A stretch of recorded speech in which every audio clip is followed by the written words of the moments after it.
Hello children, welcome back. And today I am back with the next lecture of class 10th Federalism, and this is my 5th video. In my last videos we have discussed the federal structure of India and why India is called as a federal nation. In today's video we are going to discuss that how federalism was practiced in India at its initial days of independence. Now see children, mentioning federalism in the constitution as a provision does not justify that the country is sincerely following this principle. Yes or no? Khali likhne se we do not get a justification that yes you follow it, but actually when you practice it, that means that we are really following it. Okay, so mentioning in the constitutional provision of India as a federal nation was not only the mere objective. The real working or the real acceptance of federalism came up when we adopted a democratic form of politics. And we all know what is democratic form of politics, where people have right to choose their leaders and the government under which they wish to be governed. Understood? The adoption of democratic politics actually gave authentication to this principle called as federalism, and it nurtured the feeling of mutual respect for diversity, for religion, and a feeling of living together with each other in a same nation. Understood? Now how federalism was practiced has been broken down into small parts in your book. We are going to study about the first part, that is formation of linguistic states. Understood? Now the first part, that how federalism was practiced in India was started from the first topic, that is formation of linguistic states. Now what is linguistic states? When the states are divided on the basis of language which is practiced in that state or is spoken by the people residing in that state, then that state is called as linguistic state. For example, Punjabi is spoken in Punjab. So the name of Punjab came up because the people living in Punjab speak Punjabi. That is called as formation of linguistic state. Now formation of linguistic state has a very big story behind it, and it is a very interesting story, although it is not mentioned in your book, but let me tell you. Okay, it was in the year 1920 when Indian National Congress was going through the feeling of nationalism. यानी सब में nationalism की feeling थी, and all the people in India was striving hard to make India as an independent nation.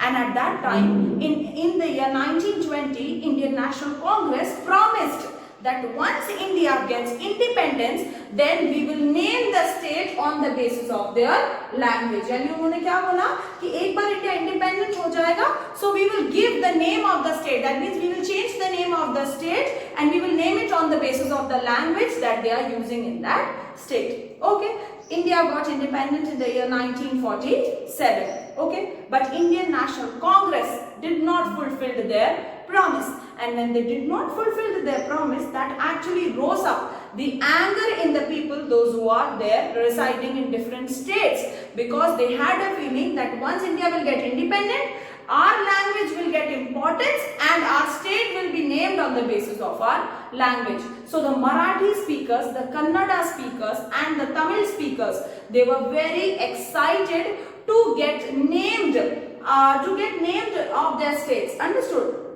They were very excited to change the name of their state on the basis of the language that they speak. But after independence, our Prime Minister, Mr. Jawaharlal Nehru and Sardar Vallabhbhai Patel felt that if India will be given a formation of linguistic state, then definitely it is not going to unite people. In fact, it is going to break down India into smaller linguistic states. That means India will not come up as one nation, it will be a small integration of states coming together just for a sake. Understood? But what happened in the year 1952? Because everyone was aspiring very hard in the year 1920 when they got to know that linguistic states will be formed. They worked very hard for nationalism in India, nationalism of India, and finally India got independent. So when India got independent, they were aspiring कि अब जल्दी से हमारी language को importance मिलेगी and our state will be named after our language. In the year 1942, a veteran Gandhian means a sincere follower of Gandhian philosophy, Potti Sriramulu was there from the state of Andhra. Okay, he was expecting a lot that his state, which is called as present Andhra Pradesh, right? He belonged to that state and he felt that his state will be named after the language, that is Kannada, they speak there. Understood? Now, it was not happened. The Indian National Congress did not fulfill it and he went on a hunger strike. In the year 1952, Potti Srimalu went on a hunger strike, and when Jawaharlal Nehru came there for his election purposes, that is for the election procedures and other propagation methods, when he came to meet people, at that time he was greeted with black flags, protesting that Indian National Congress promised that a state will be formed on the basis of languages, but it is now 1952 and yet no states are being formed. And he was greeted with black flags, and what was written on that black flag? It was written, "We want Andhra." Andhra was the name of the state which was given on the basis of the language. Okay, year passed by. On the date of 15th December 1952, Potti Srimalu, because of hunger strike, passed away. And that was the turning point in the people of Andhra, which actually outraged them, and they became very anxious and very disappointed with Indian National Congress. They started coming on roads, they started with demonstrations, and finally in the year 1953, Andhra came into existence. Now Andhra was given its name on the language that was prevalent there, that is Telugu. Understood? So by this way Andhra came into existence. Importance Villa. So the other states started demanding slowly and gradually. Then in our Indian Constitution in the year 1956, a new act was introduced which is called as State Reorganization Act.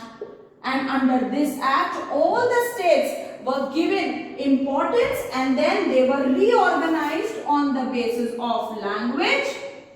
And any state which was not reorganized on the basis of language was reorganized on the basis of culture, on the basis of the tribe, or on the basis of the geographical feature.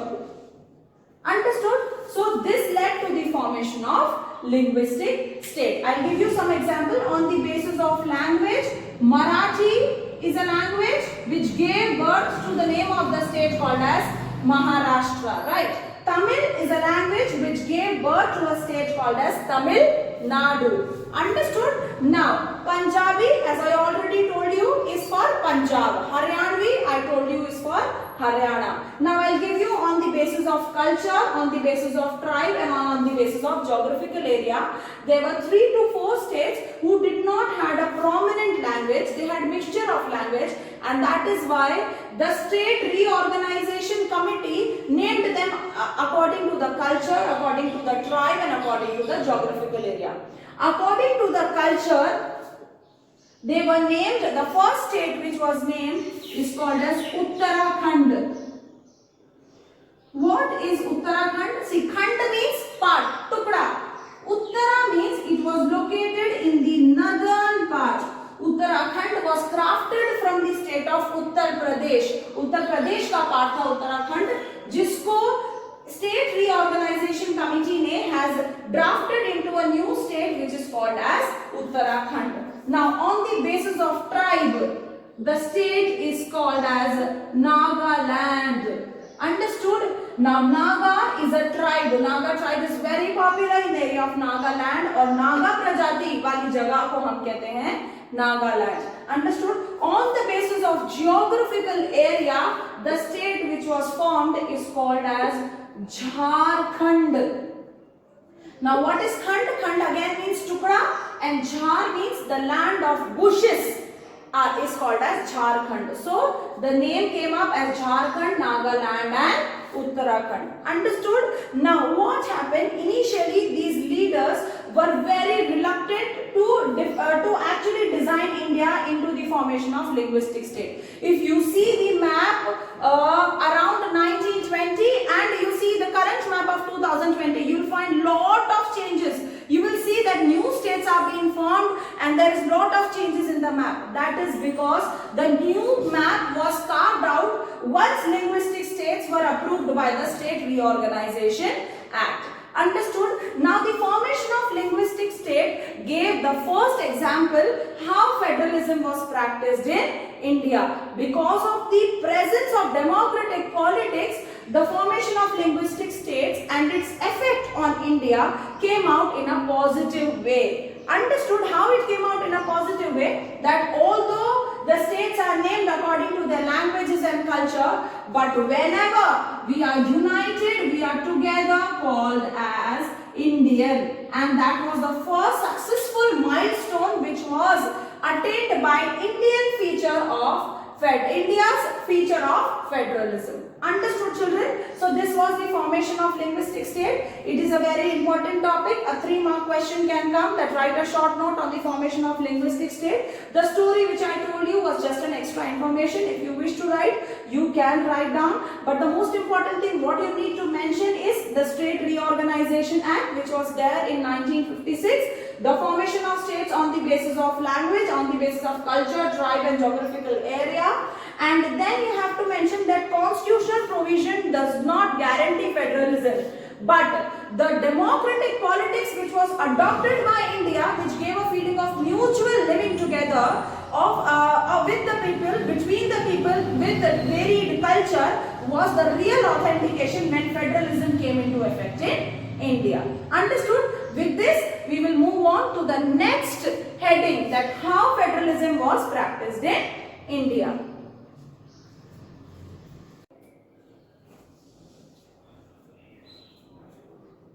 Now moving on with the second topic, that how federalism was practiced in India. And the second topic is the language policy. Now what is a language policy? The language policy is basically talking about the provisions which were introduced in the Constitution of India by the Constituent Assembly regarding the official language of India or the national language of the country.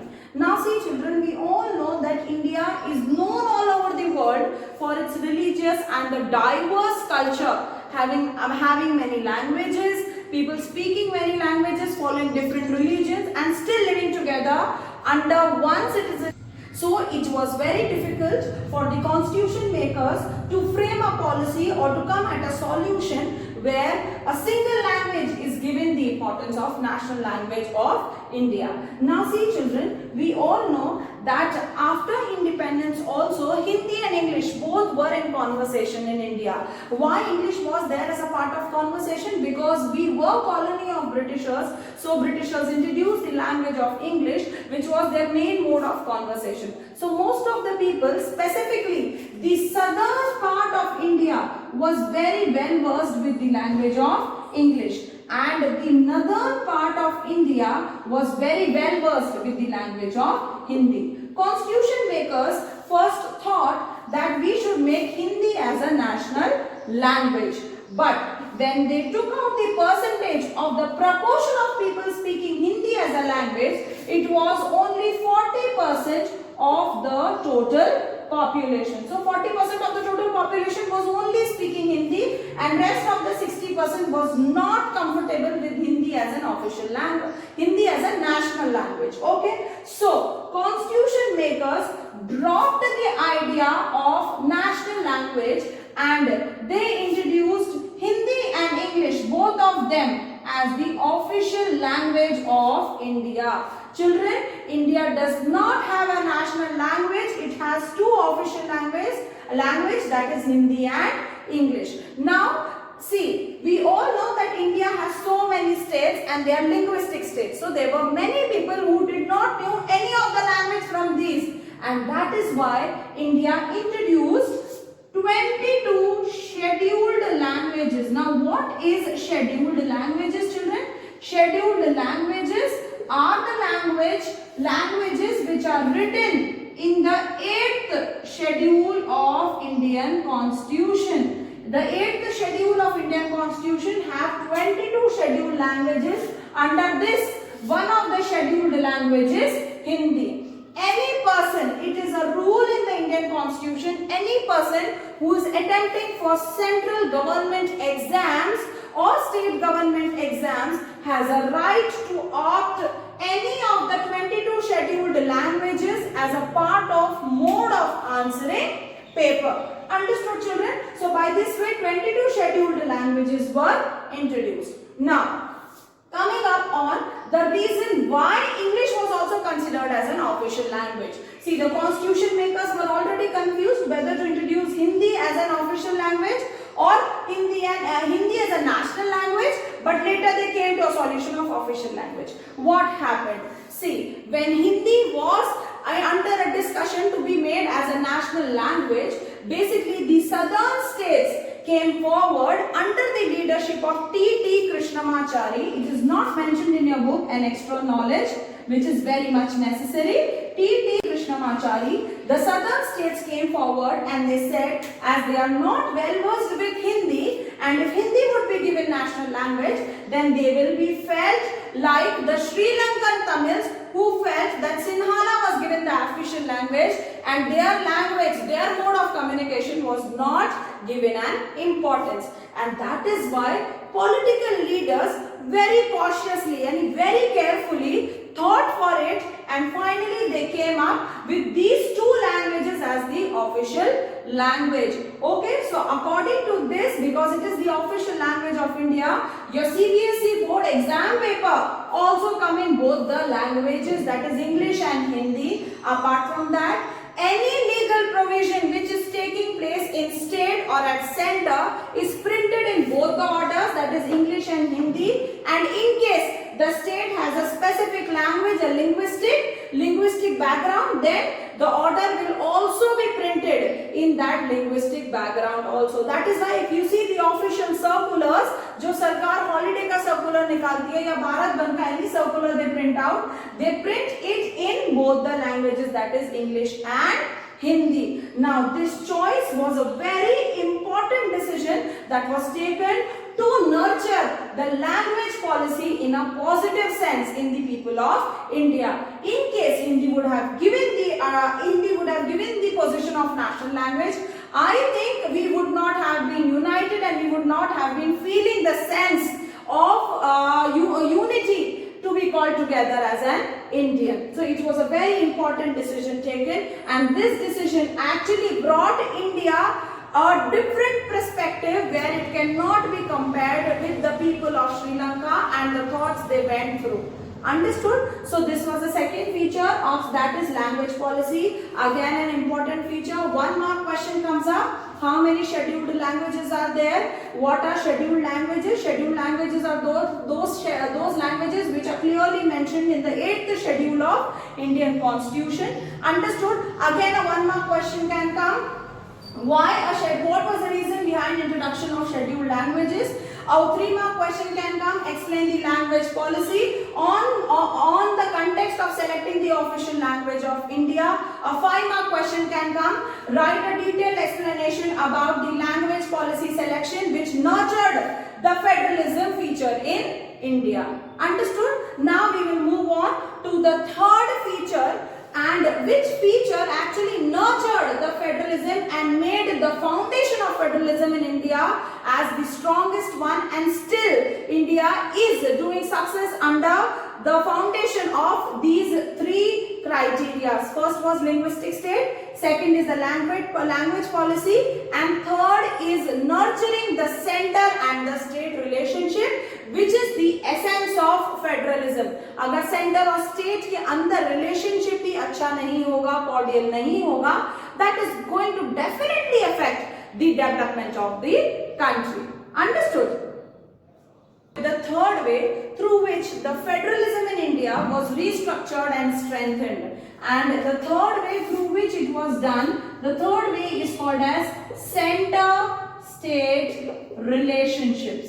Okay, now what is center-state relationships, children? See, children, when India got independent, it introduced the feature of federalism. But the center and the state relationship, we all know, plays a very important role in maintaining the essence of federalism. If we see the if we go back last 35 years or 40 years back, the central state relationships were not so cordial that we see today. In fact, the center and the state relationship depends on how the party takes up their power sharing arrangement. As you all know that the relation between center and the state is also called as vertical power sharing, and power sharing only becomes effective when both the parties enter mutually and they understand the importance of vertical power sharing.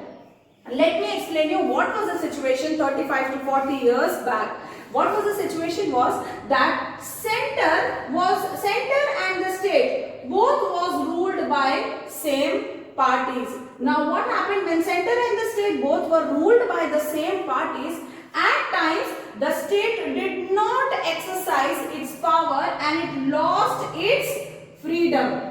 Understood? Why? Because same party se tha, so the political leader sitting at the center used to impose order at the state, and which spoiled the feature of federalism. As you all know, in federalism, the center and the state both are independent to take their powers, but because they were ruled by the same party, hence they came under the autonomous power of center, and that is why they lost their freedom of taking decisions. Understood? Or in case ऐसा नहीं होता था, that if there is no same party at the center and the state, then what the center used to do, in case imagine at state it is a Congress and at center it is BJP, which is currently prevalent. So at those times, what was the trick the center used to have? The center used to use its power to misuse it in a way where they can remove the party from the state. They can remove the rival party from the state and they can bring their own party in the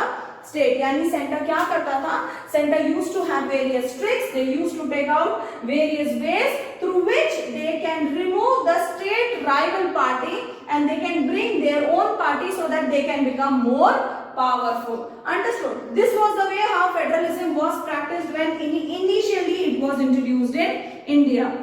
When this was seen by the policy makers, everything got changed after the year 1990. The Act of 1990 changed the center-state relationship, and this was the first time when we introduced a concept which is called as coalition form of government. What is coalition? Coalition is also in Hindi called as Sangathan ki Sarkar. Now what is Sangathan ki Sarkar? What happens in coalition form of government is, as we all know that at center, national parties fight for votes, right? And the party which wins majority of vote becomes the winning party or the ruling party of the nation. And in fact, same concept is applied at the state. The party winning majority of vote will be ruling the state. In case a party fails to attain a majority of vote in the Lok Sabha elections, then it has to go with alliance. Alliance means with adding itself. It has to combine itself or coalesce. Coalesce यानी संगठित होके या एक साथ आके they come together to form an alliance with other parties, and such a part of government is called as coalition form of government. Okay, a coalition form of government is a government where two or more parties who are unable to secure majority of votes come together to form a government. Such an example, a latest example of coalition government is in Maharashtra. The coalition is between NCP, Shiv Sena and Congress. The three parties have entered into an alliance and they have formed a coalition government in Maharashtra. Currently this is the party which is ruling. This alliance is ruling. Understood? This is called as coalition government. The concept of coalition government actually strengthened power sharing. कैसे strengthened किया? Because now you see three or more parties are together working, so they are sharing the power, and the party which secured most votes in the three of them is getting a more power in it. Understood? It strengthened the power sharing relationships. Apart from that, in the year 1990, judiciary interfered in this type of system and actually passed various laws which made the government at the and took away the habit of center to overpower them, which gave them an autonomous power. यानी center को ज़्यादा power milli because judiciary passed various laws which made them secure and now they are free to take decisions. Understood? So this was basically the feature of center and the state relationship. Center and the state relationship modified and actually nurtured the feeling of federalism for which India is known today. The cordial center and state relationship that we see today happened after the concept of 1990, after the law was enacted in the year 1990. Understood? A 1 mark question can come from this topic. Define coalition government. The definition is given in the book. It is very important. A 3 mark question can come in the topic that explain the center and the state relationship. Okay. A 5 mark question can come. Explain the center and the state relationship. Explain the changes that were brought after the Act of 1990. And how do you feel that coalition government has nurtured the power sharing and the feature of federalism in India. Understood? With this, I come to an end of this topic. This whole topic can also come for 5 marks that mention any 3 to 4 examples. How federalism is practiced in India, how it was practiced in the earlier years. I hope you have understood it very well. Read your textbook thoroughly. Underline the important points which I explained in the video. Mention the questions which I have reiterated in the video again and again because these are the most frequently asked questions in CBSE 10th board exams. Thank you.